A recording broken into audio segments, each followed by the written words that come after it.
शहरातील जालना रोडवर 2 जुलै रोजी पहाटे झालेल्या अब्दुल बासित हकीम खान यांच्या हत्या प्रकरणाचा शहर पोलिसांनी अवघ्या काही तासात छडा लावलाय।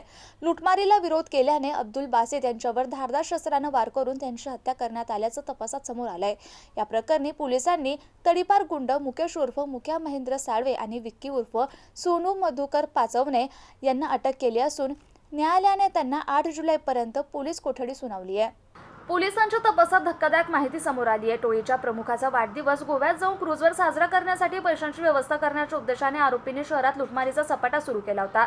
त्याच मालिकेतील एका घटनेत जालना रोडवर अब्दुल बासित हकीम खान यांना अडवून लुटण्याचा प्रयत्न करण्यात आला, मात्र त्यांनी विरोध केल्याने आरोपींनी त्याच्यावर धारदार शस्त्राने वार केले। गंभीर जखमी झालेल्या अब्दुल बासित यांच्या उपचारादरम्यान मृत्यू झाला। घटनेनंतर गुन्हे शाखा आणि जिन्सी पोलिसांनी तांत्रिक तपास, सीसीटीव्ही फुटेज आणि गोपनीय माहितीच्या आधारे आरोपीचा शोध घेत दोघांना अटक केली।